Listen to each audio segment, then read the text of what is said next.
Good afternoon, everyone. Thank you for joining me today. It is a pleasure for me to join you at the 7th edition of the World Day of the Critical Lung. I am very excited to discuss with you a crucial topic that impacts the medical field, which is the topic of women in medicine. I will address the current situation in Europe regarding the stance of anesthesia and critical care. These are my conflicts of interest. None of them has a direct impact of what I'm going to talk about today. And I'm going to start with a very simple question. Why is this topic still important and relevant in 2023? So first of all, what does the evidence show? Is it really better to have gender diverse teams? Well, the evidence points to yes. Gender diversity in decision-making and participation in the workforce results in stronger economies, more productive institutions, and more stable governance. This is, for example, the example of the Scandinavian countries. Gender parity also maximizes academic productivity, and peer-reviewed publications with gender-diverse authorships receive much more citations than publications produced by single gender authorship teams. Moreover, it has been shown that gender diverse groups collaborate more effectively and exhibit higher collective intelligence. But there's now another aspect that has recently been talked about, which is gender diverse teams have a direct effect on patient outcomes. For example, a 2018 study cited here showed that female patients with acute myocardial infarction had higher mortality when treated by a male doctor than when treated by a female doctor. And this effect was attenuated when the male doctors had more female colleagues and patients. There is another interesting article published in the JAMA Surgery from a Canadian group that involves 3,000 surgeons and more than 1 million patients. And it showed that women were 15% more liable to suffer a bad outcome and 30% more likely to die when a man rather than a woman carried out the surgery. And there is another reason why this topic remains relevant. Imagine the career path of women in medicine as a pipeline. Unfortunately, we often see leaks of this pipeline at various stages, leading to a significant drop-off in female representation. This is called the leaky pipeline. It's an analogy that highlights the critical points where we lose talented women in the profession. The leaky pipeline is also evident in medicine. Although women comprise more than 50% of physicians in training and 78% of the entire health workforce, they comprise only a small percentage of leadership positions. Women are also less likely to be promoted to faculty positions in academic institutions. They obtain less funding for research, and they also progress more slowly through pay grades than men.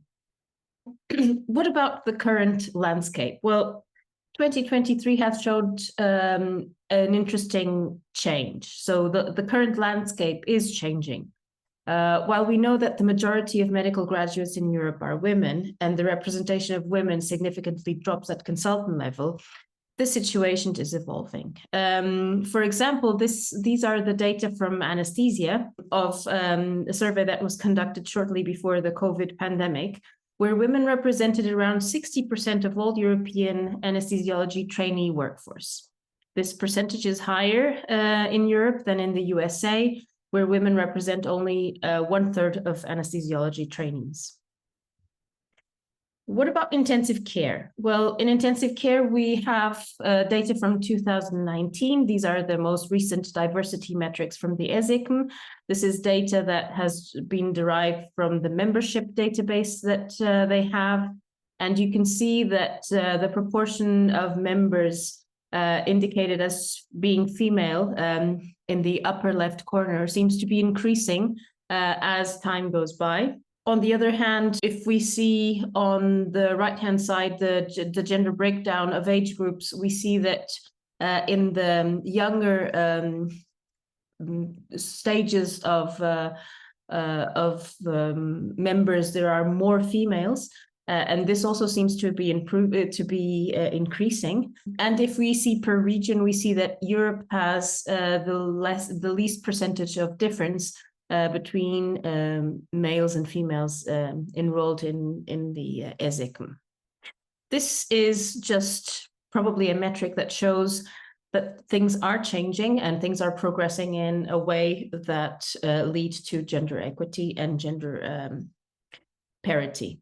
But with all the medical workforce evolving and with a surge in the number of women entering medicine, work policies have also undergone a transformative shift. This shift reflects an earnest endeavor not just to acknowledge, but to actively cater to the unique challenges and contributions of women in medicine. For example, as more women transition between motherhood and professional life, workplace policies undergo a metamorphosis. Policies supporting return to work and breastfeeding become accommodations and integral components of an inclusive and supportive work environment. Additionally, the shift towards promoting flexible working arrangements acknowledges the multifaceted lives of women.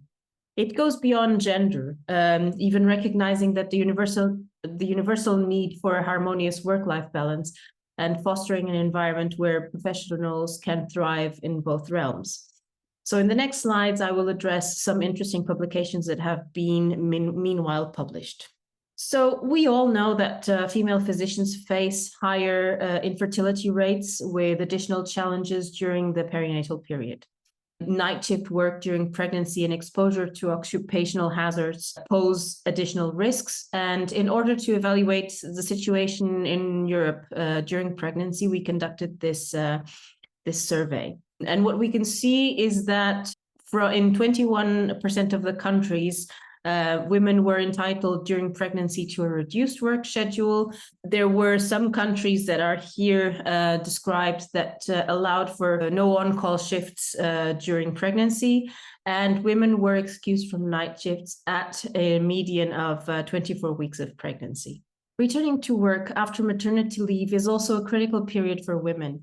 And many women face challenges related to confidence, skill loss, and childcare logistics. This is not just a topic that is related to women, it is related to men as well. And what we could see from the survey is that from the 33 countries that we surveyed, half of them allowed part-time work after birth. A bit over half had reduced working hours for returning to work after childbirth, but exclusively for women. And almost 2/3 allowed for no night shifts in the first year. Again, I would like to emphasize that these were measures that were taken exclusively for women. There are some countries that allow them. If you think about your country, maybe you have this kind of availability or not, but I find it food for thought that we cannot offer the same conditions to men. Another issue that I would like to discuss at this point is breastfeeding in the workplace. Breastfeeding is associated with workplace difficulties. This is why it is very important at this point that the institutions provide some sort of support during this transition period. In Europe, breastfeeding support policies for anesthesiology residents vary across countries. In our publication, we could determine that from the 33 countries surveyed, 30 established support for breastfeeding at the workplace, both through legal provisions or through practical measures. 27 of those, so a high percentage, have specific legal provisions supporting breastfeeding, ensuring that there are breaks and there are facilities for anesthesiology residents. The duration of breastfeeding support varies within countries. Some countries allow breaks ranging from 30 minutes to 3 hours per day, and this can go up to periods of up to 36 months. Unfortunately, what was also surveyed is that almost 50% of the people cannot breastfeed in the workplace because they face some challenges, including suboptimal conditions. Meanwhile, across the pond, the American Society of Anesthesiologists has affirmed its recognition of the needs of women in the field who are breastfeeding. So in a recent statement approved by the ASA, the Society acknowledges the health benefits of breastfeeding for infants and the physical and psychological well-being for both parents and child. So they emphasize the importance of providing individuals who are breastfeeding or pumping with the same freedom in the clinical workplace as those that have other medical conditions. The statement encourages employers to develop lactation policies compliant with relevant laws and supports recommendations for flexible break times, designated lactation rooms, but it would be interesting to see whether these policies are actually occurring at the workplace or not. Another important aspect is that addressing the current gender gap in medicine will provide better working conditions for all physicians, not just women, and contribute to a more stable workforce, as we discussed in the beginning. But unfortunately, there is no magic pill, and research is lacking regarding the effective strategies to reduce discrimination. I bring you here a methodologically very interesting qualitative study that was conducted by a Canadian group that aimed to explore the perceived drivers of gender inequity and the strategies to encourage and retain women in intensive care. And what you immediately see behind me is the leaky pipeline in its current form, with 32% of female trainees entering or replying to the survey compared to only 40% of female professors. The study goes on to further explore the reasons why women abandon intensive care medicine, and their results include aspects like the long working times, the bias towards men, and the experience of bullying and discrimination. But the research in gender equity is far from over. So I invite you to reply to these two ongoing surveys supported by the European Society of Anesthesia and Intensive Care, and help progress the knowledge in this topic. One of them is specifically on the working conditions during pregnancy, and the other one is on the conditions of trainees. We will address gender disaggregated data. So in conclusion, we know that gender diversity strengthens medicine and the evidence is growing.